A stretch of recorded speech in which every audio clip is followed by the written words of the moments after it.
pag-usapan na natin ang risk factors, hindi ba? Kasi nga, like ako, ang nanay ko, nagka-breast cancer ang nanay ko. Tapos, like, let's say, ang classic dyan, pinag-usapan si Angelina Jolie, di ba? Pag-usapan natin yung family history of breast cancer. Yes. Nanay ko nagka-breast cancer. Si Angelina Jolie, her mother died of breast cancer. At parang ayaw niya iwan yung anak niya.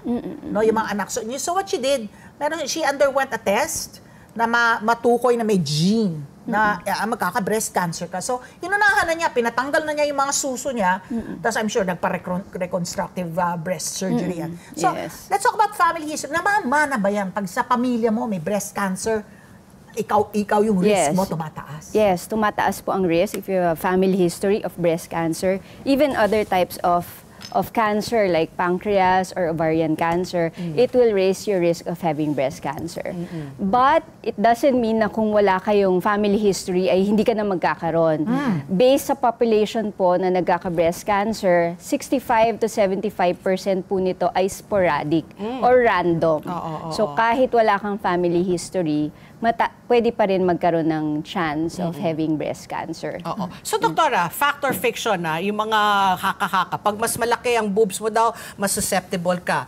Pag nababangga ka daw, nagkakabukol, pwede na daw yung maging cancer. So, ano yung mga, can you confirm or can you tell us the reasons aside from genes, how else can one, na random, is it because of what we eat? Is it because we lack diet? Ano yung mga rations kung bakit nagkakaroon ng breast cancer? So, sagutin ko po yung unang tanong nyo, Miss Pat. So, tinanong nyo po kung mas malaki po ang breast, mas mataas po ba ang chances of having breast cancer. Based sa medical research, hindi po. It's not related. So, kahit malaki ang breast mo, it doesn't mean that you will have breast cancer.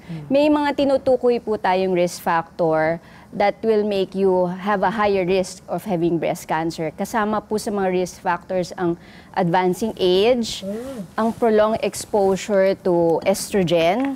Ang ibig sabihin po nito, pwede pong maaga pong nagkaroon ng regla. Like mga 10 years old, 11. Ako din, 9. Sige po. Late po nagme-menopause or hindi po nabubuntis kasi hindi na-interrupt yung menstrual period.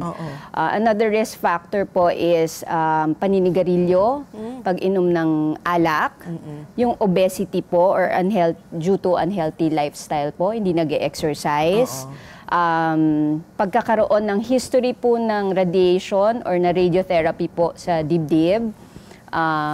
Ayun po, yung nabanggit kanina, family history of cancer, not necessarily, not isolated to breast cancer lang yun. Pwedeng kung may pancreatic history of cancer, ovarian cancer, at kung malakas talaga yung family history of cancer. So yun po, yung mga tinitignan namin na possibility na maka-increase ng chance of having breast cancer. Para lang dun sa kaalaman ng mga perimenopausal na yung mga women, na yung malapit na kayo mag-menopause, medyo irregular na inyong mga regla, di ba? You're of that age already na malapit na kayo mag-menopause. And of course, menopausal women, para lang informed ang decision ninyo pagdating sa tinatawag na hormone replacement therapy, HRT. So, nabanggit na natin ito, I read a book, yung Estrogen Matters, if you're interested, na yung ang sinasabi sa atin, wag gawin itong HRT because yung risk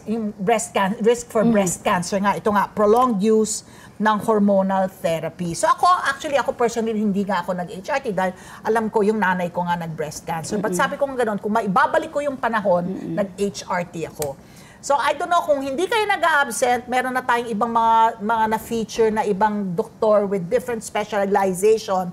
Sinasabi, depende kung anong klaseng doktor yung kinausap mo na ang payo sa'yo kung ikaw ay dapat, kung advisable na ikaw ay mag-HRT o hindi. At sabihin muna natin sa kanila, let's educate them, ano yung HRT kapag menopausal ka? And ano ang stand ng, let's say, oncologist? What does it do for you? And ano yung risk naman if you take HRT? Okay. Let me clarify. Iba po ang HRT or hormonal replacement therapy sa hormonal therapy. Pag sinabi pong hormonal replacement therapy, it is given for women who are ongoing perimenopause, malapit na mag-menopause or nag-menopause na may maraming symptoms. So binibigyan yung hormone na binibigay po itong hormone na to para ma-alleviate or mabawasan yung mga symptoms na nararamdaman. Hot flashes, yan ba yan, yes, no? also Insomnia. to decrease the complications of osteoporosis or yung paghina po ng buto.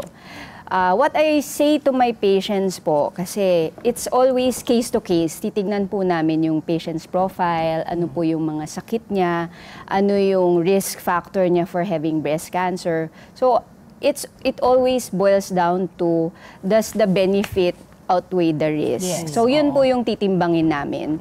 Kaya po iba't iba rin po ang Pananaw, no? pananaw ng bawat specialty. So in my case, if a patient comes in, let's check your risk factor, let's check yung mga sakit mo, and then let's discuss ano yung magiging benefit sa'yo to continue the HRT versus discontinuing the HRT. Kasi it will increase the risk naman, but it doesn't mean na 100% magkakaroon ka na talaga ng breast cancer. Let's get together. Sunday 25. Sunday 25.